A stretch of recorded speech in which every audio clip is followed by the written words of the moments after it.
안녕하십니까. 이주천TV의 이주천입니다. 오늘은 지난주 제가 이사를 해가지고 지금 종로에 사무실로 새로 이전을 했습니다. 시청자 여러분 계속 많은 시청을 해주시기를 부탁을 드립니다.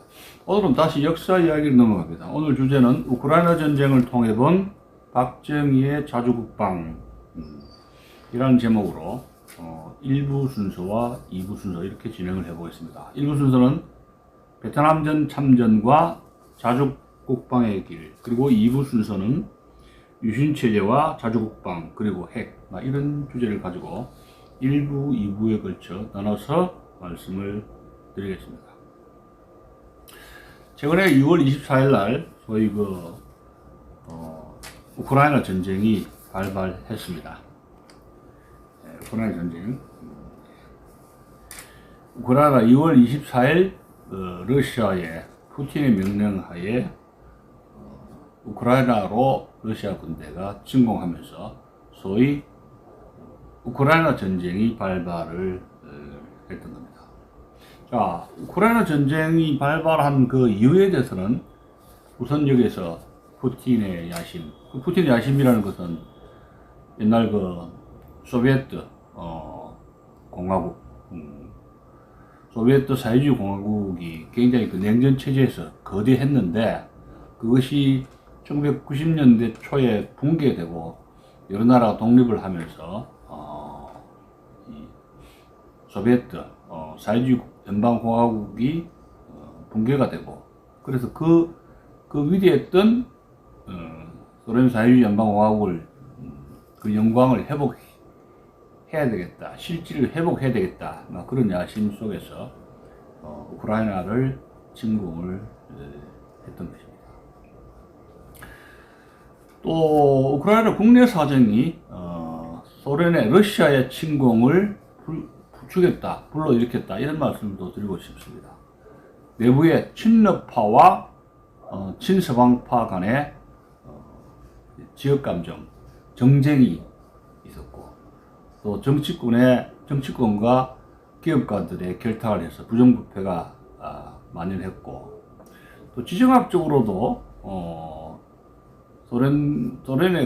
소련이라는 강대국가에 여차하면 침공받을 수 있는 지정학적 조건, 국경선을 맞이하고 있었다 하는 얘기입니다. 우리나라가 압록강, 두만강을 거쳐서 러시아라든가 중공의 국경선과 국경이 접한 것과 유사하다, 이렇게 볼 수가 있습니다. 그런데 나토에 가입되지 않음으로써 동맹이 부재했다, 동맹 관계가 없었다. 우리는 한미동맹이 있는데 우크라이나는 동맹이 부재했다 하는 점이고, 또 핵을 가지고 있는 국가가 있는데 핵을 포기를 했던 것이죠.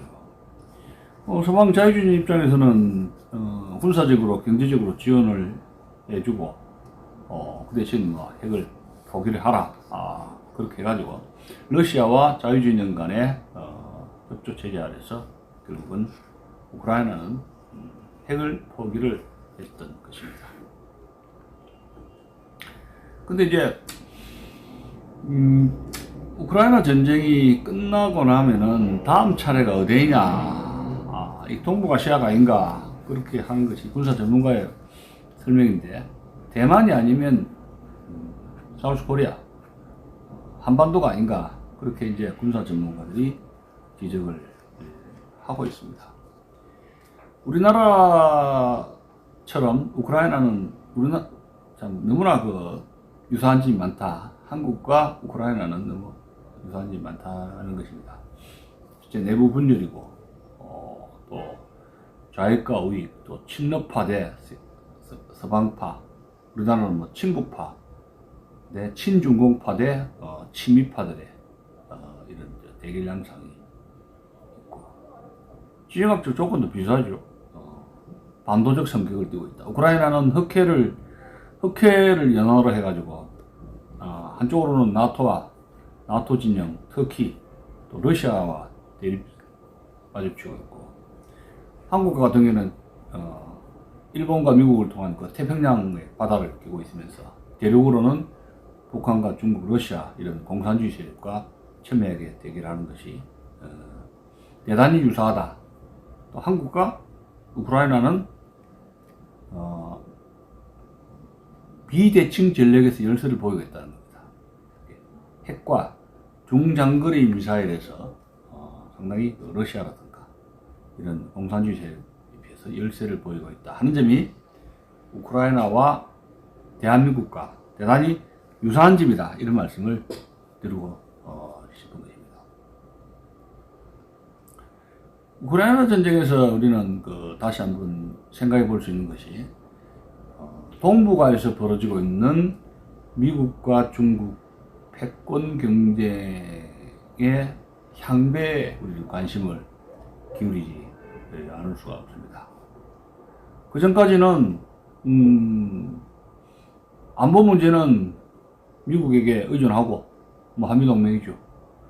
그리고 이제 경제는 중국에 의존하는 이러한 양다르의 외교를 해왔었는데, 한 10여 년 해왔었는데, 미중 패권 전쟁이 격화되면서 이러한 한국의 양다리 외교가 중대한 한계에 봉착했다는 점을 말씀을 드리는 것입니다. 두 번째로는 북한의 핵과 미사일 발사와 같은, 핵 개발과 미사일 발사와 같은 이런 비대칭 전력의 무력 도발에 대한민국은 최근 들어서 좌파 정권이 들었을 때마다 속수무책이었고, 중국에게 대북 억제책을 발동을 해봐라고 몇 번을 요청을 했지만 북한 공산당이 대북 억제를 전혀 하지 못한다는 것이 현실로 드러나게 되었다 하는 점입니다. 그렇다면 우크라이나 전쟁에서, 러시아가 침공한 우크라이나 전쟁에서 핵이 없음으로써 당한 그 서름을 장차 대한민국이 핵이었기 때문에 또 당할 수밖에 없을까, 이런 위기의식이 고조되는 것이고, 그러면 중국이 과연 북한을 견제할 수 있는가 하는 점으로 볼 때 중국 공산당의 선여부를 대한민국이 믿을 수가 없다 하는 점이 서서히 드러나고 있다는 사실입니다. 자, 이 박정희 대통령의 자주국 방문으로 이야기를 전개해 볼 수밖에 없는데요. 이 우크라이나 사태를 보면서 동맹이 없는 나라가 자주적으로 국방력을 갖춘다는 것이 얼마나 중요한가를 뼈저리게 느끼는 것입니다. 지금 우크라이나는 미군이 없고 나토 군대도 없이 홀로 독자적으로 싸우고 있습니다. 물론 인터내셔널 브리게이드다 해서 국제 여단이 들어가서 활약을 하고 있습니다만, 공식적으로 외국의 군대가 참전하지 않고 있습니다. 근데 우리나라의 경우에 자주국방,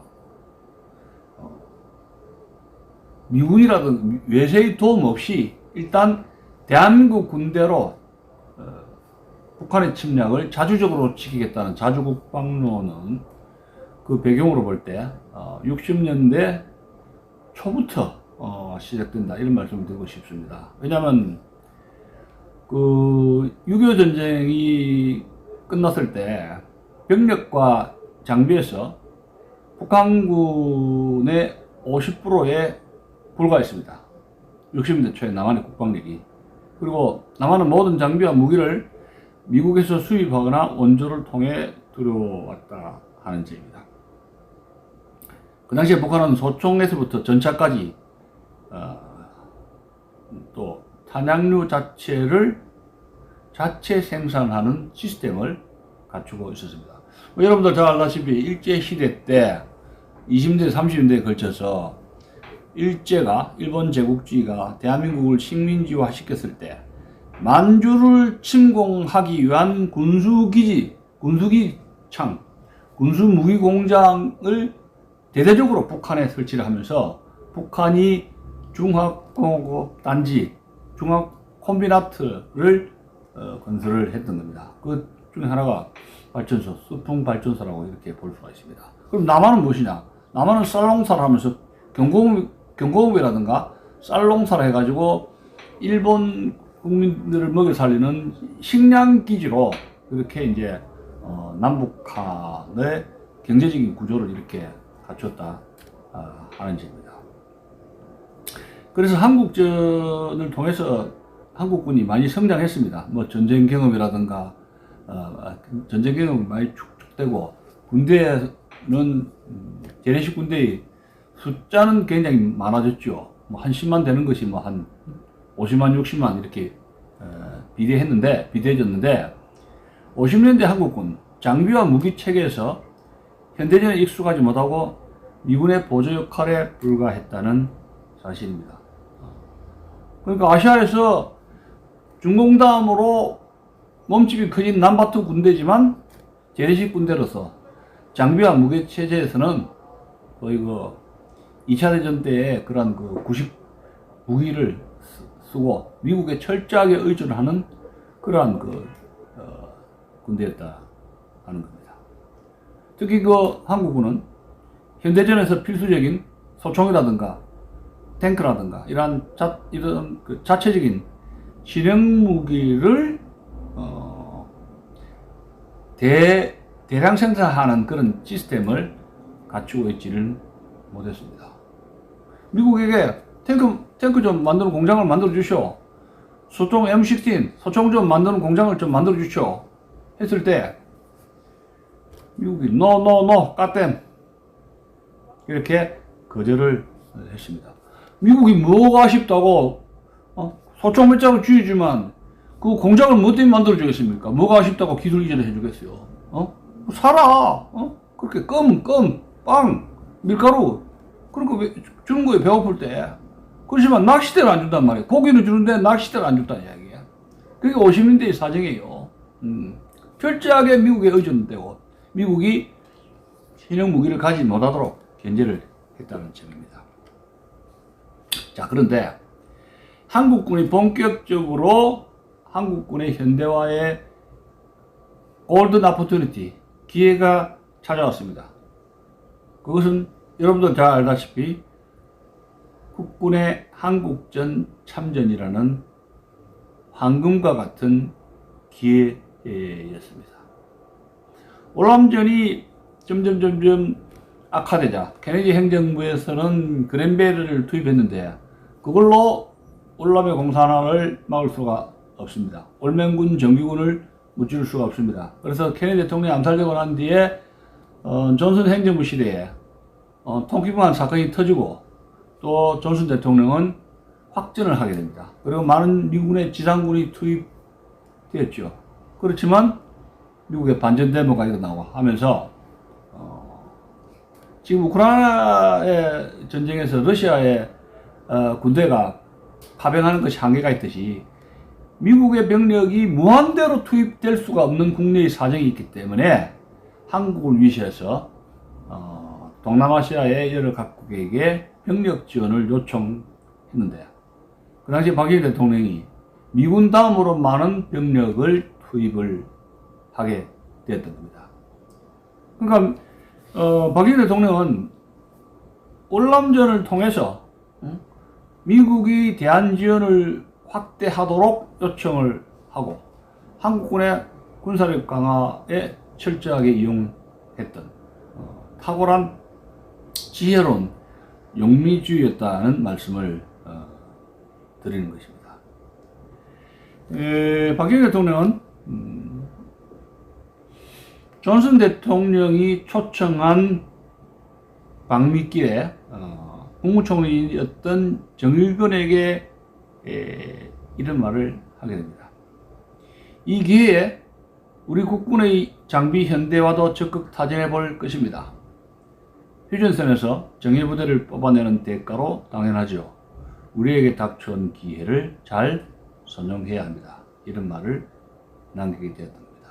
베트남 참전에서 한국군이 참전함으로써 최대한 미국으로부터 어떤 철저하게 어떤 국군 현대화 강화에 철저하게 실익을 얻어야 되겠다, 그런 입장이었던 겁니다. 그래서 65년 5월 18일부터 19일 사이에 워싱턴에서 존슨과 역사적인 한미 정상회담이 열렸던 것입니다. 존슨 대통령은 미국의 대한 공약을 확고히 하고 약속을 하고 지속적으로 군사 원조 제공을 하겠다고 약속을 했던 것입니다. 왜냐하면 한국군이 월남에 파병했었는데 굉장히 잘 싸웁니다. 그리고 학력이 또 높아요. 아주 열심히 싸웁니다. 그래서 웰컴 한국군 따이한 웰컴, 그렇게 대환영을 했다는 겁니다. 자, 여기서 탄생한 것이 그 유명한 브라운 각서입니다. 지금 고등학교 검인정 교과서마다 월남전 참전에 대해서 기술한 내용을 보면은 반드시 약방의 감초처럼 들어가는 것이 브라운 각서입니다.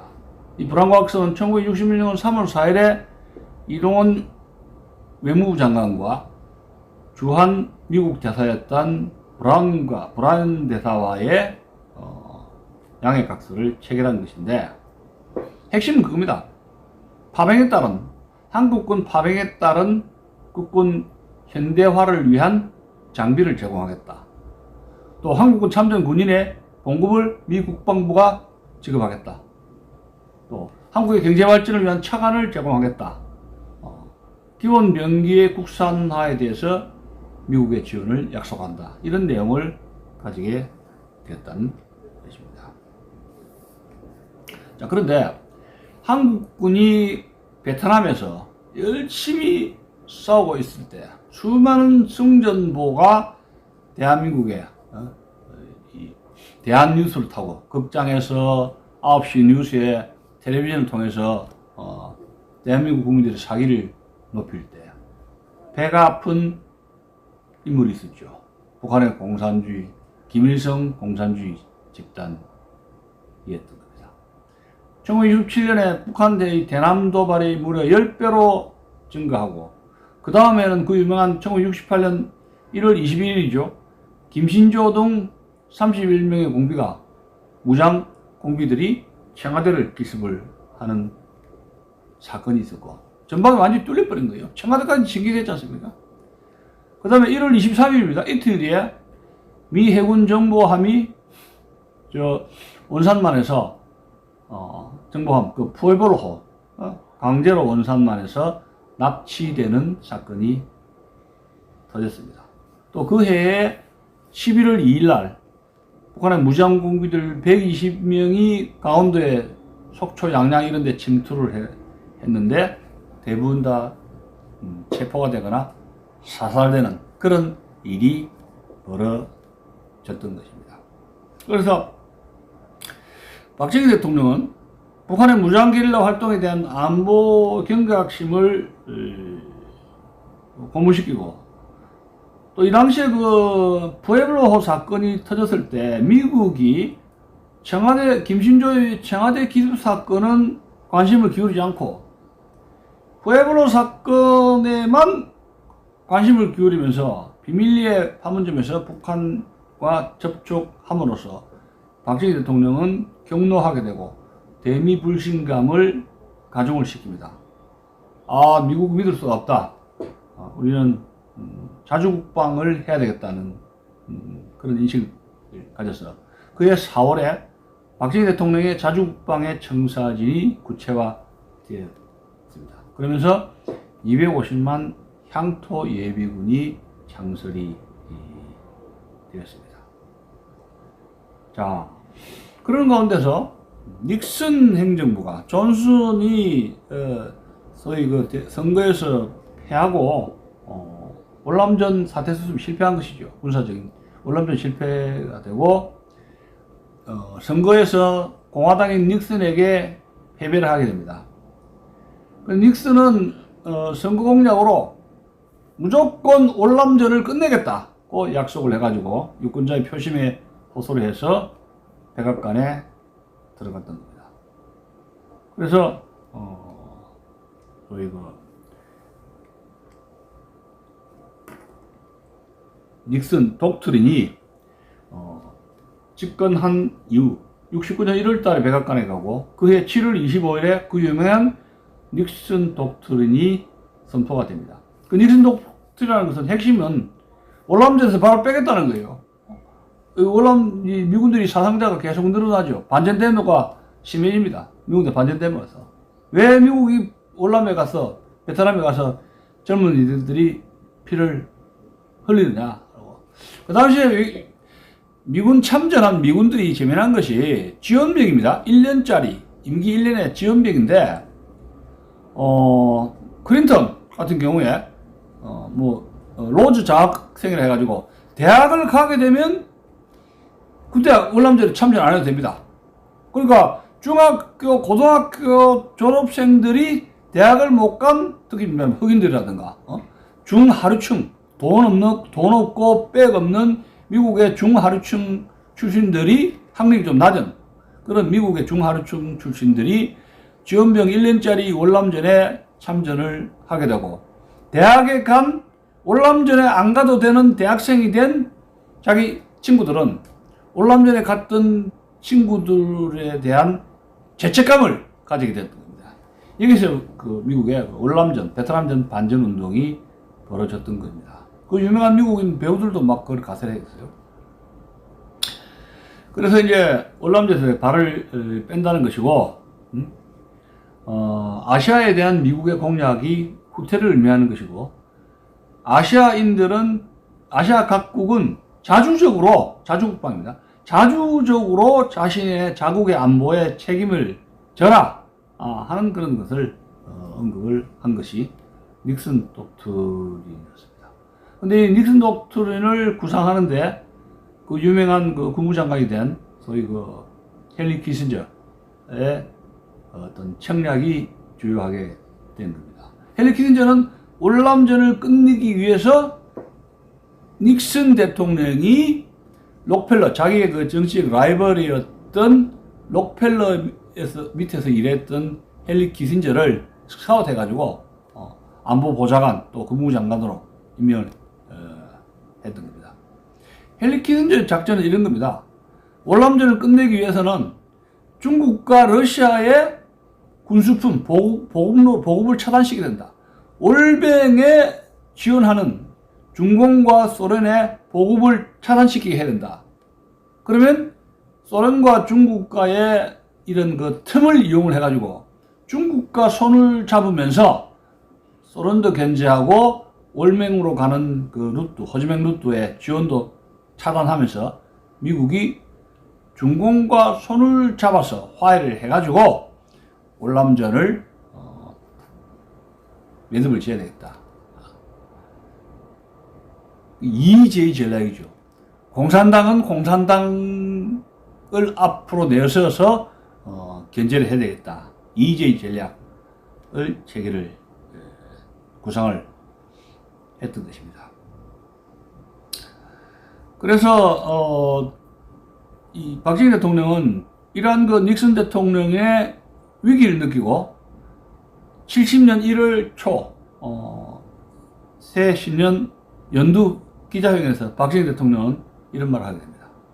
북한의 단독 침공에 대해서는 우리 단독 힘으로도 능히 이를 억제하고 분쇄할 수 있는 힘을 언제든지 갖추어야 된다.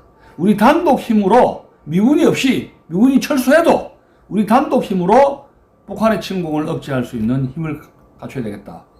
이게 자주국방의 핵심이다라는 말씀을 드리는 것입니다.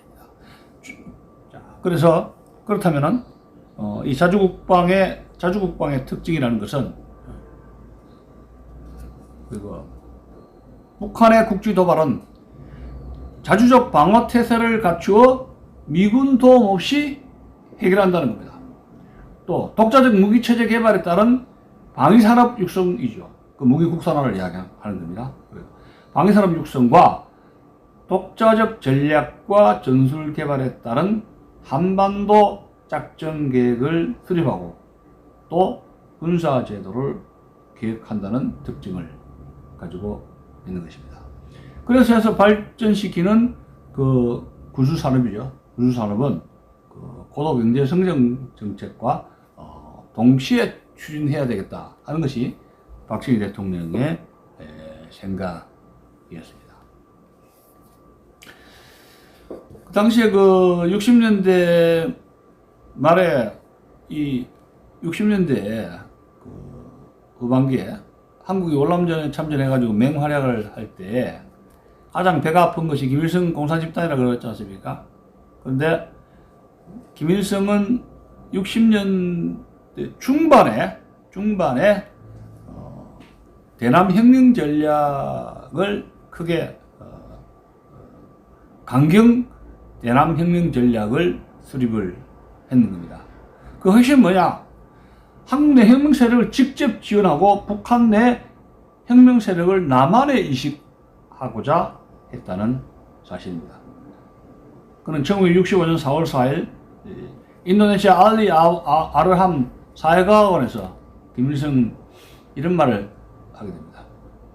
우리 당, 북촌 노동당을 이야기하는 거죠. 우리 당은 남조선에서 일어나는 진보적이고 애국적인 모든 형태의 대중운동을 적극 지지 성원하며 고마하고 있다. 우리 당의 임무는 모든 힘을 다하여 남조선에서 혁명 역량을 빨리 장성시키고 남조선 인민들의 혁명 투쟁을 돕는 것이다. 이렇게 선동을 했다는 사실입니다. 그런 과정에서 소위 그 박정희 대통령은 중화공, 자주국방은 민간 부분의 중화공업과 접목이 돼야 자주국방을 국방력을 강화시킬 수 있다. 그런 생각을 하게 되었던 겁니다. 그래서 이제 70년 4월 1일 날 포항종합제철소가 착공이 되었는데 미국이라든가 유럽 등의 기술 자금 지원이 어려워지니까 그 대안으로 일본으로부터 받았던 8억 달러죠. 대일 청구권 자금에서 충당을 하고 또 일본 쪽으로부터 일본에게 기술 협력을 요청을 했습니다. 그때 그 박태준 포항종합제철소 회장이 맹활약을 했지 않습니까? 원래 군사혁명 당시에 박태준 씨가 비서실장인가? 박정희 소장이 뭐 비서실장 했다는 말이 있습니다. 자, 그럼 일본은 왜 한국을 그 당시에 도와줬느냐? 월남전이 지금 계속 벌어지는 상태에서 한국이라든가 일본은 안보 문제가 굉장히 그 중요한 국내적인 테마였습니다. 자, 이런 겁니다. 일본이 한국을 도와준 그 당시의 이유는 한국의 안전은 일본 자신의 안전을 위해서도 중요하다 하는 겁니다. 한국이 공산화되면 바로 그 해내탄에 넘어서 한국이 공산화된다면 그 다음에 타겟들은 일본이다. 이런 인식을 가졌습니다. 그러니까 일본 위기에 빠지기 전에 한국을 도와야 된다. 그런 인식을 가졌던 것이죠. 그래서 포항종합제철소 착공하는데 일본의 자금과 기술 협력이 대단히 큰 기여를 했다는 말씀을 드리는 것입니다.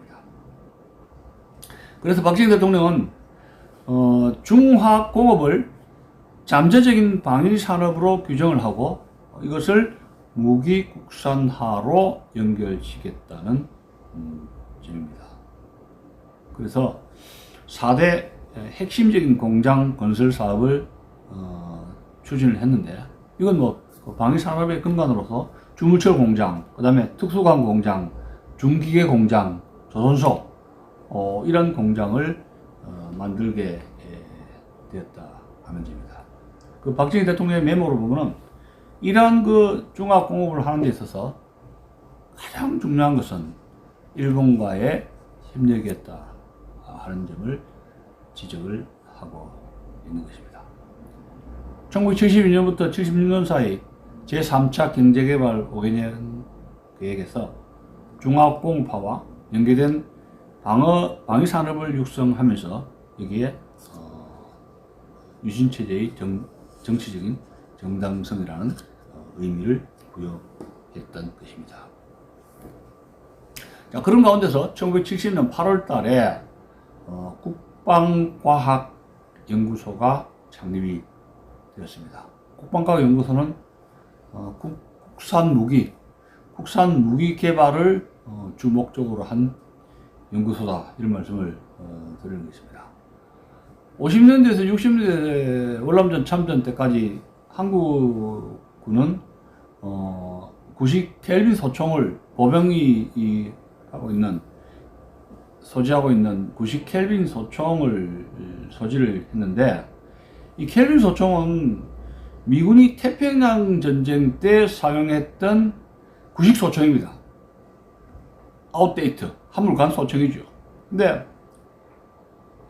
월남전에서 미군이 사용한 신식 소총의 대명사, 소총의 총화, 넘버원 소총이라는 것이 미군이 소지했던, 월남전에서 맹활약했던 M16이라고 했어요. M1에서 더 업데이트된 M16 소총인데, 박정희 대통령은 여러 차례에 걸쳐서 M16 소총 공장을 한국에 만들어 달라고 존슨 대통령에게도 이야기하고, 또 닉슨 대통령이 이야기하고, 거기에 있는 이 방산업체, 미국 방산업체에 여러 차례 이제 쫄랐는데, 드디어 1971년 3월 13일 그 각서를 쓰게 됐습니다.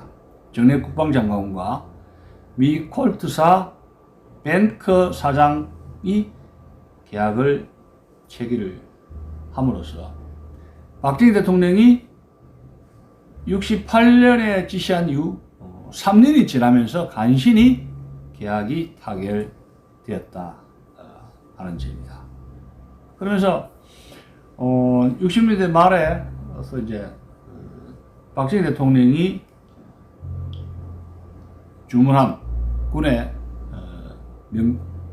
지침을 내린 것이 뭐냐면, 로켓포, 칼빈총, 박격포, 휴루탄, 대인지뢰, 대전차 지뢰를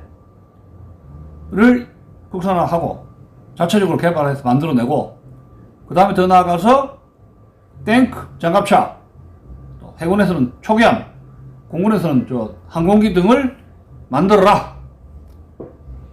70년대 말까지, 80년대 초까지는 이걸 다 만들어라. 다른 나라 군대가 자체적으로 개발할 수 있는 것을 국산화시켜라. 이런 명령을 내렸던 겁니다. 그러니까 국방과학연구소에서는 밤샘이 해가면서 어떻게 보면 집안에 마누라한테 해외 출장 간다고 해가지고 몇 달씩 그 ADD 국방연구소에서 밤샘이 해가면서 무기를 개발을 했다고 합니다. 자, 박정희 대통령은 경제개발 1차, 2차, 3차 5개년 계획 외에 자주국방을 위한, 무기 국산화를 위한, 방위산업을 위한 7 사업을 추진을 했던 겁니다. 그게 1974년부터 81년까지의 이것이 제 1차 율곡 사업인데 8년 동안에 걸쳐서 제 1차 율곡 사업이 있었습니다. 여기 율곡이라는 것은 그 율곡 선생이죠. 선조 때 10만 양병설을 주장했던 이율곡 선생의 그 이름을 따서 율곡 사업을 한 겁니다. 그 어머니가 신사임당이라고 우리 5만원짜리 지폐에 나오지 않습니까? 자, 이 방위산업의 목표는 1976년까지 이스라엘 정도의 자주국방 태세를 완비를 하라 하는 지시입니다. 총포, 탄약, 통신기기, 차량 등 기본 병기를 국산화하고 80년대 초까지 전차, 유도탄, 함정 등 정밀 무기의 국산화 능력을 보유한다. 그런 그 방위산업의 목표를 추진을 했던 것입니다. 그래서 이 목표대로 박정희 대통령이 12.6이 터질 때는 12억으로 해서 이제 김재기 손에 암살당하는 그런 비극이 벌어진 그 당시로 유출을 해보면은 이 율곡 사업은 박정희 대통령이 사망했을 때 자신이 생각한 의도대로 70%는 달성했다, 이렇게 평가를 받고 있는 것입니다. 또 70년대는 그 월남전쟁이 아주 그 자유진영으로 볼 때는 공산화의 여파가 심각했습니다. 이 세계 자유진영에 미친 파장이 심각했고, 제 생각에는 아마 우리 한국에 박정희 대통령에게 미친 여파가 굉장히 가장 컸지 않나, 그런 생각을 하게 됩니다. 한국군이 그렇게 이계사단 이상 파병을 해가지고 열심히 용전분투했는데 결과가 75년 4월 30일 사이공 함락으로 해가지고 월맹군에 의해서 월남이 빨갛게 공산화 되는 과정을 지켜보는 박정희 대통령의 심정은 과연 어떠했겠습니까? 근데 그 2년 전 1973년에 전쟁이 계속 장기화되니까 미국의 닉슨 행정부가 이 베트남 전쟁에 수령해서 발을 빼려고 하게 됩니다. 그러면 평화협정을 체결해야 되죠. 그래서 1973년 파리 협정을 체결했는데, 파리에서 키신저와 월맹의 그 대표인 그 레둑토, 그 다음에 이제 베트공들, 이렇게 3자가 회담을 해가지고 월남에서의 미군이 미군 외국 군대가 철수한다는 것을 약속을 하고, 또 이제 그럼 베트남의 안전보장은 어떻게 하느냐? 유럽에 미국을 포함해서 여러 나라들이 안전보장 각서를 체결해 줬습니다. 사인을. 베트남이 침공당하면은 각국, 유럽의 나라하고 유럽연합하고 유럽 국가들하고 미국하고 보장을 해준다 해가 사인을 했습니다. 그래가지고 74년입니까? 키신저하고 레둑토가 노벨 평화상 수상을 했는데, 키신저는 노벨 평화상 상을 받았고, 레둑토는 월맹군 공산당 정치부원에서 가지 마라 해가지고 노벨 평화상을 수상을 받는 걸 자기 스스로가 거절했습니다. 그것은 이런 것이죠. 뭐 월남을 무력 침공해가지고 공산화할 텐데 노벨 평화상을 받으면 안 되지 않습니까? 그래서 아예 염치가 있기 때문에 안 받았지 않냐. 결과적으로 말씀을 드리는 것입니다. 결과적으로 볼 때 강대국의 베트남 안전보장각서는 한낱 휴지 쪼가리에 불과했다는 것이 증명되고 말았습니다. 월맹군이 74년 겨울과 75년 초에 대규모로 무력 침공을 해올 때 미 의회는 전혀 베트남을 도울 생각을 못했습니다. 왜? 10년 동안에 월남을 미군이 가서 싸워보니까 월남 사람들이 주적에 대해서 분간을 못하더라는 이야기예요. 호지민을 존경한다는 4.20의 대학생까지 있습니다. 호지민을 존경한다. 반미 감정도 있고, 왜 외세가 들어오느냐, 의식이 이렇게. 이 월남 사람들이 열심히 공산분자들하고 싸우지 않는데 미국이 뭐 때문에 가서 피를 흘리느냐 이야기예요. 그리고 베트남의 그 군 수뇌부라든가 정치인들, 그 장성급들 돈 빼돌려가지고 미국에 자식들 유학 보내고 군 병력 기필하고, 정치인들, 국회의원들, 그 장성들, 군 장성들 자식들을 해외에 빼돌리고 돈도 빼돌리고 그 부패해버리지 않습니까? 그러고 많은 쿠데타가 있었죠. 그러다 보니까 미국 여론이 아이고 월남이 뭐 죽이 되든 밥이 되든 모르겠다 이거 손 털어버려 이렇게 된 겁니다. 지금 지금 우크라이나 전쟁에서 미국하고 유럽 연합이 열심히 그렇게 우크라이나가 너무 열심히 싸워주니까 미국하고 유럽 연합이 감동을 해가지고 점점 군사 원조를 강화시키고 있지 않습니까? 그 다른 거죠. 우크라이나하고 월남민들하고는 다르다는 이야기예요.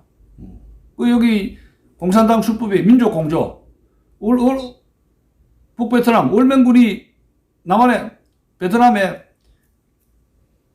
프로파간다를 할 때 우리가 남이가 우리 민족끼리 왜 미군이 외세가 들어오느냐? 우리끼리 자주적으로 하자. 그렇게 프로파간다 해가지고 월남민들이 그렇게 넘어간 거예요.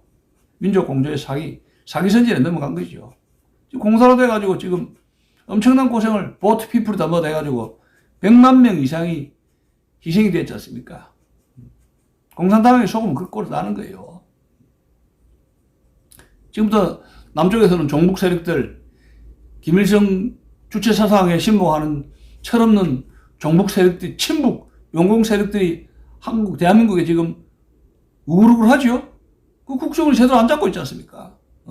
국정은 있으면 뭐합니까? 자, 뭐, 그건 그렇고 자꾸 옆으로 빠지는데,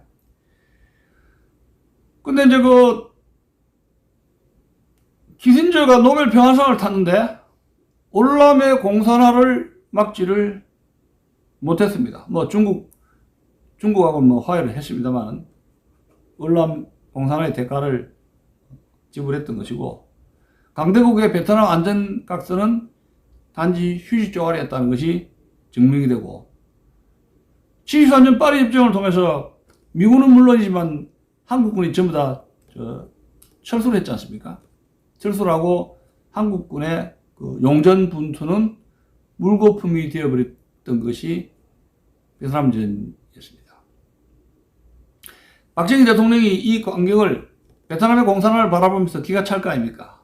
그래서 긴급조치 9호를 발동하고 또 전국적인 민방위대 결성, 학도 호국단을 결성하면서 대북 경계를 시켰던 것입니다. 자, 그런데 닉슨이 월남전 수렁에서 빠져나오고 키신저를 통해서 중국 공산당을 이용해가지고 소련을 견제를 하면서 어느 정도 월남은 공산화됐지만 미중 화해를 통해서 어쨌든 간에 새로운 체크 앤드 밸런스, 동남아시아에서 균형이 마련됐습니다. 새로운 세력 균형이 마련된 거죠. 동남아에서. 물론 인도 차이나 반도 일부는 빨갛게 물이 공산화가 됐지만 또 새로운 세력 균형이 이루어진 것입니다. 그건 뭐냐면 79년도입니까? 통일한 베트남하고 중국이죠, 그 당시. 중국하고 국경에서 소위 말해 국경 분쟁, 전쟁으로 벌어져 가지고 크게 이제 중공하고 통일된 베트남하고 긴장 상태가 벌어졌던 것이 그런 시대가 1979년도 였습니다.